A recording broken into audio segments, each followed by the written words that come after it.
Hello, I wanted to introduce myself. My name is Stephen Seawalk. I am in Colorado, and I am going to be launching multiple playlists on this channel. First, I have my affiliate marketing. Affiliate marketing is to help you be your own boss.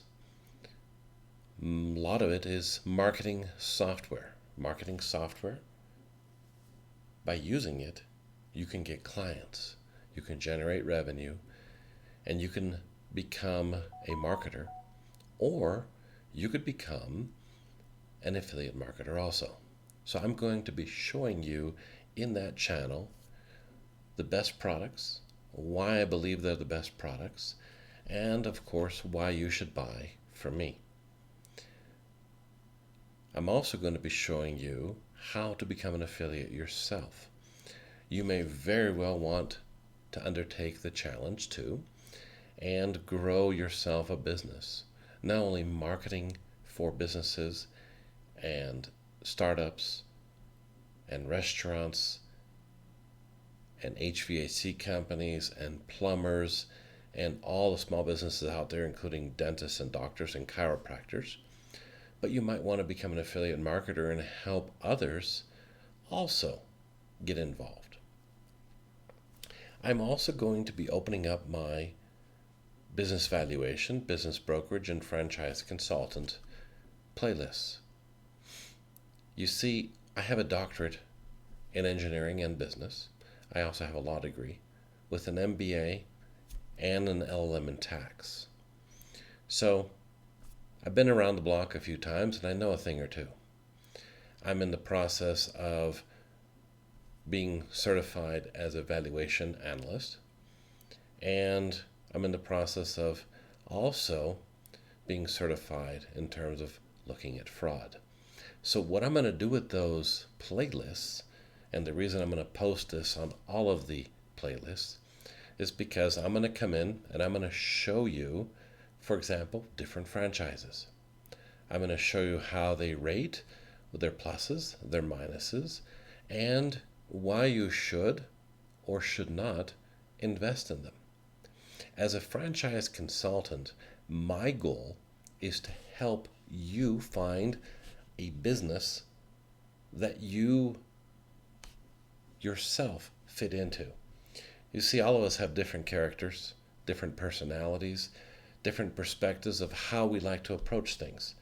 Some of us are easily coachable, others not so much. Some of us love working for others and love taking directions. Some of us like to go off on our own and have our own direction. So depending on your character, your personality, your adventure, your willingness to take risk, a different franchise will fit better for you. So on a weekly basis, I'm going to evaluate 1, 2, 3 franchises and post them on a video so that you can yourself evaluate what I have presented. I'm going to show you insider information, what a franchise consultant does, and how, for example, I would help you to find a franchise. What makes me different from all the other franchise consultants is the fact that 25% of the monies that I make, if you do buy a franchise, I give that back to you, which is very unique. No one else does that. In terms of business brokerage and businesses for sale, about half the states in the U.S. require business brokers to have a real estate license. Now, it's debatable whether a real estate license is needed, but half the states require it. But what I find fascinating is that in real estate, you have a buyer's broker and a seller's broker. Rarely does a broker manage both.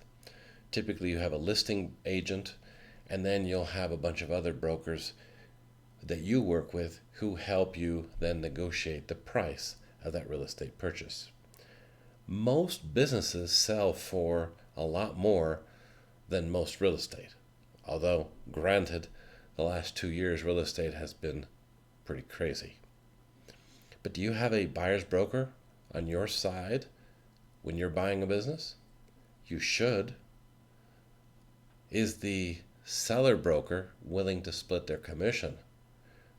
They should be, especially if they're in a state that requires a real estate license, because under a real estate license, you are required to split your commission if another broker comes along.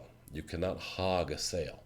After all, the goal of finding and working with a business broker is that as a seller, you want someone who's willing to negotiate and willing to work with any broker.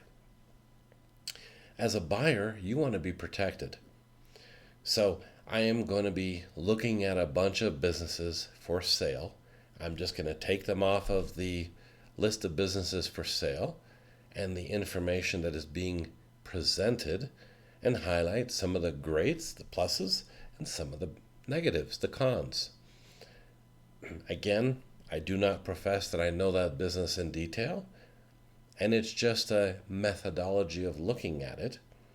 I do know a few business examples that I do plan to provide in order for you to be on the lookout as a buyer, and of course, as a seller, what you should be aware of, how you protect yourself as a seller, and how you protect yourself as a buyer. Finally, getting back to the business valuation, as I mentioned at the beginning, I'm in the process of getting my final certification. I have my doctorate in engineering and business. I have a law degree, LLM in tax, and MBA. I attended a few well-known universities like Columbia, Stanford, University of Denver, University of Colorado, Brigham Young, and even Western Governors. I also have a degree from London Business School. So I'm going to be going through what a valuation specialist does, how we evaluate a business, and in fact how that differs or how it's similar to what a real estate appraiser does. You see, a real estate appraiser values a business real estate or a residential real estate. They value it based on comparables. They value it based on any added features it might have or features it may not have. So for example, a home might have a 3-car garage and the comparables only have a 2-car garage. So they're going to say, well, let's take off a certain amount of dollars to compare them. Business valuation, to some extent, is very similar. We use business values from previous sales. It also based on risk. How much risk does it take? See, there is a reason that private equity firms, hedge funds, venture capital require returns of 30, 40, 50% a year, because they're taking a large risk. The goal of VCs, venture capital, PEs, private equity, and hedge funds is to create a portfolio. Let's say you have 10 investments. You want to break even, maybe lose money on 7 of them. On 2 of them, you want to have great winners where they've produced a 5 to 10 times return. And on 1 of those 10, you want a 40 bagger or a business that has returned 40 times the return. And this is what helps, in general, not always, most private equity, hedge funds, and venture capital to see returns of 20, 30, 40% a year. You see, when you buy a big business, the reason that valuations are relatively high on Wall Street is because of the fact that a big business is more or less stable, more or less secure. You can plan on continuing development of products, continuing sales. They have momentum in the market. So if a business is selling for 20x their profits, meaning $5 billion in profits, it's worth now $100 billion So their earnings are 5 billion. They're selling for 100 billion on the market in terms of market cap or valuation. That's a price earnings ratio of 20. But you don't see those price earnings valuations for smaller companies.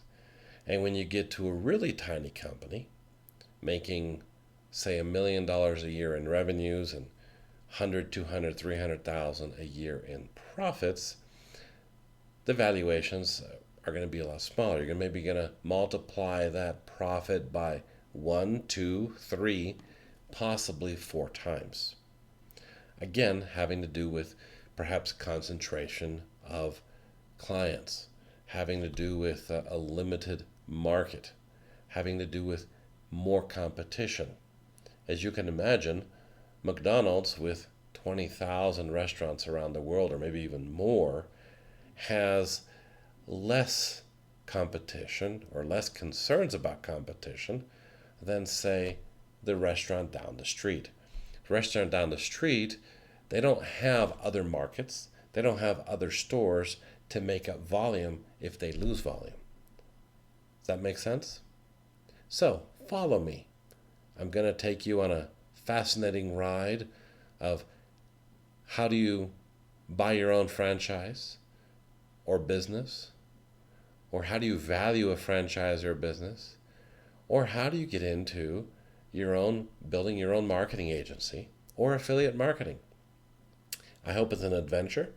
I hope as a former professor, I'm able to inspire you, give you great analysis, help you in terms of understanding the market, understanding opportunities, and what you can do.